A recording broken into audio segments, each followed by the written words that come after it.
Hi, this is Alan Bagby. Welcome to my Substack, Westboro Baptists and the Tragic View of Romans 9, the reason for the deconstruction of Megan Phelps Roper. As noted in my essay on why I am an open theist, I will now address the logical entailments of Reformed theology's view of God in Romans 9. I think hyper-Calvinists are simply being true to the logical entailments of Reformed theology, found in the works of Luther, Calvin, the Westminster Confession, and others who hold to the closed view of God. The tragedy of false teaching. The tragedy of a Christian's deconstruction often begins not with losing faith in God, but with losing faith in a specific closed Reformed interpretation of God. Among the many well-known examples of this is Megan Phelps Roper, whose journey away from the hyper-Calvinist stronghold of Westboro Baptist Church was shared in her revealing interview with Joe Rogan. Megan was raised to believe a distorted and tragic interpretation of Romans 9, one that portrayed God as an unchangeable, almost mechanical dictator who hates people before they were born and prepares them for everlasting torment for his amusement and glory. When the logic of the preordained blueprint finally clashed with Megan's human empathy, her blueprint fell apart, and for Megan, her faith went with it.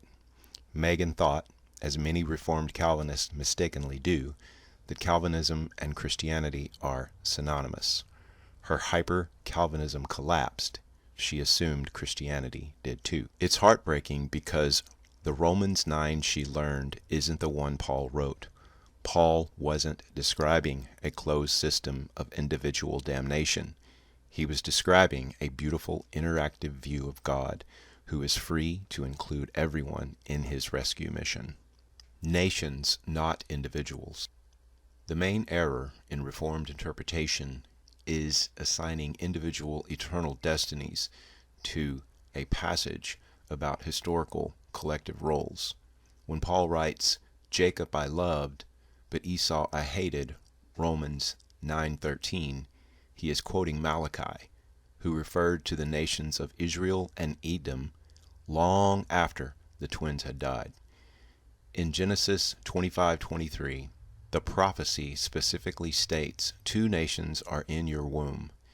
In the Semitic idiom of that time, love and hate were terms used for election and rejection, related to specific task or inheritance, not a declaration of who is going to heaven or hell. Jacob was chosen to be the ancestor through whom the Messiah would come. Esau was not chosen to be the ancestor. This wasn't a declaration of the fate of their souls. It was a strategic assignment for their lineages. God's choice was about how he would bring salvation to the world, not about who he would exclude from receiving it. Jeremiah's missing context. Perhaps the most famous imagery in this debate is the potter and the clay, Romans 9:21. The Reformed view suggests a mechanical output in which the potter arbitrarily decides which pots to smash and which to keep. However, Paul's readers would have immediately recognized the reference to Jeremiah 18. In that passage, the potter is not a detached dictator, but a relational responder. When the clay marred in his hand, the potter did not discard it. He reshaped it based on the clay's response. Jeremiah explicitly records God saying that if a nation repents, he will change his mind about the disaster he planned. The sovereignty Paul is defending is not God's right to be a tyrant, but God's right to be dynamic. He is free to show mercy to the unelect Gentiles who respond in faith even if the elect Jews object. The hardening of Pharaoh was tactical. When Paul speaks of God hardening Pharaoh, the Reformed view sees a closed loop, where Pharaoh never had a chance. But a careful reading of the Exodus narrative shows that Pharaoh hardened his heart repeatedly before God gave him over to that hardness to achieve a specific time-bound goal, the Exodus. This wasn't a pre-temporal decree of Pharaoh's damnation. It was an interactive navigation. God used Pharaoh's self-chosen rebellion as a pivot point in history, just as a grandmaster uses an opponent's blunder to force a win.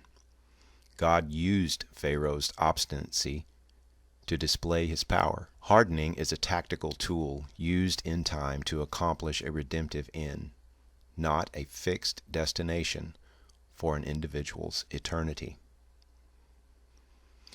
Self-prepared for wrath. In Romans 9:22, Paul speaks of vessels of wrath prepared for destruction. This is often the point where someone like Megan Phelps Roper feels the full weight of the fixed script.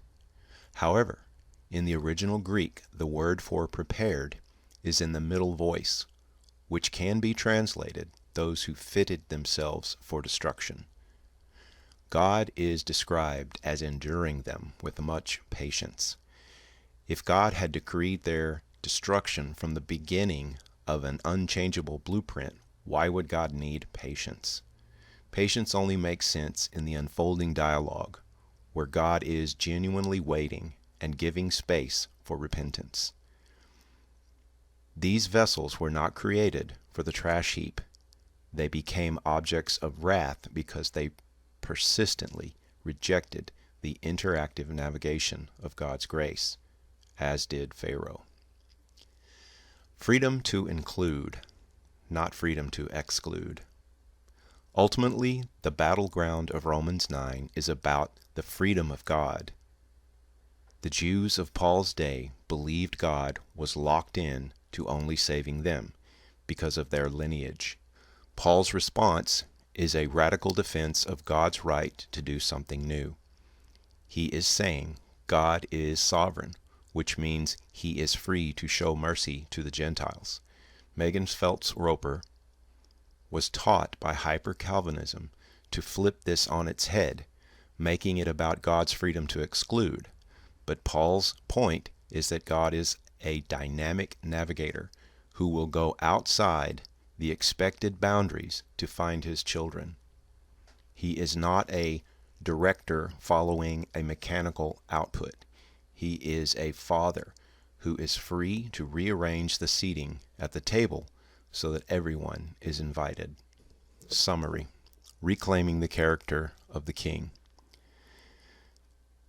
There is someone sitting in the pew next to you who is privately and painfully doubting God, or still at home, not coming to church because they are grappling with Megan Phelps Roper's view of God. The static blueprint of hyper-Calvinism produces a God who is technically sovereign but morally unrecognizable. For Megan Phelps Roper and countless others, this version of Romans 9 makes God the primary obstacle to faith. But when they view Romans 9 through an open lens, the tragedy evaporates. We see a God who manages nations and historical roles with dynamic response, always with the goal of having mercy on all. Romans 11:32. God is not a cosmic archivist reading an old script. He is a living king, actively working within our choices to bring about a victory of grace. This view doesn't just make more sense of the Greek text, it saves the soul from the despair of a closed loop and invites us back into a living ecosystem of a real relationship with a God who is truly, consistently good. Thank you for subscribing to my Substack. At the moment, there is nothing behind a paywall. but perhaps that might change in the future. For now, if you're not a subscriber already, please consider subscribing now or sharing this post. And remember Proverbs 25:2. The attached video or YouTube link or song that you're possibly listening to now is a song that was derived from all of the things that I've been going through regarding my understanding of organizing. Again, thanks for listening.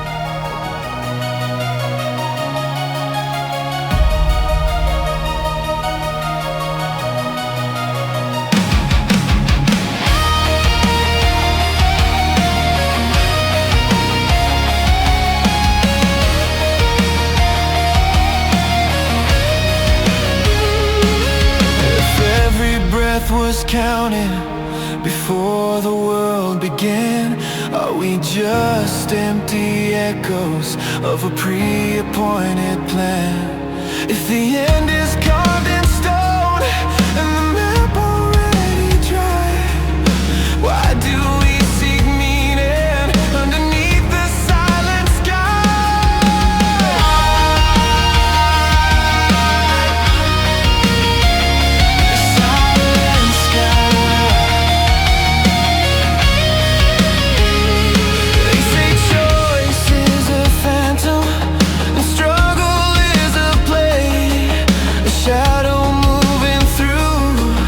Yesterday's today. I walk along a narrow groove of timeless design, searching for a heartbeat on this granite line. But the wayfinder listens to the shifting tide, living words where the spirit guides. A high stakes invitation beginning to unfold, not a locked door or a story already told.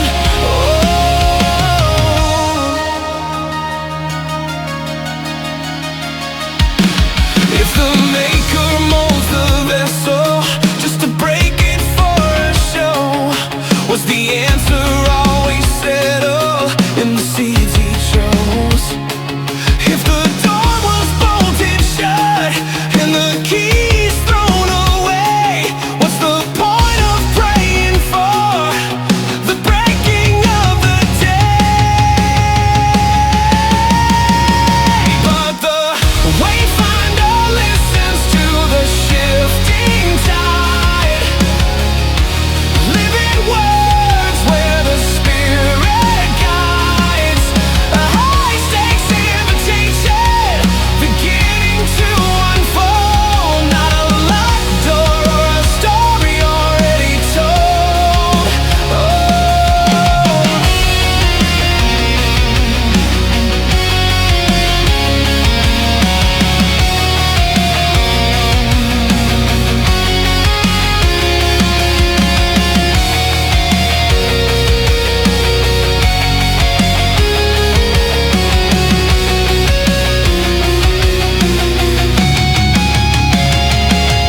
The heart is not a program, and the love is not a cage.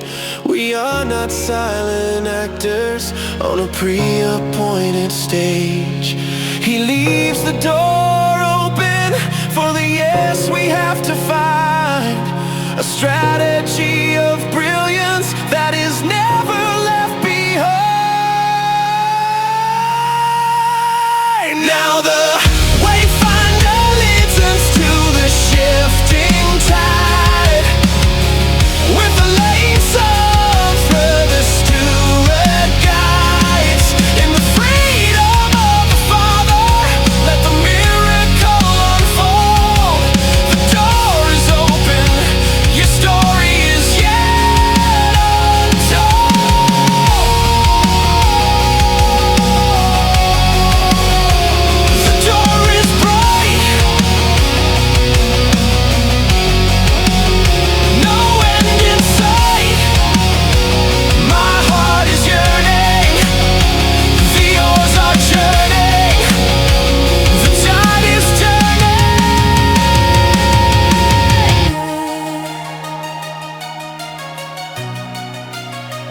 The tide is turning.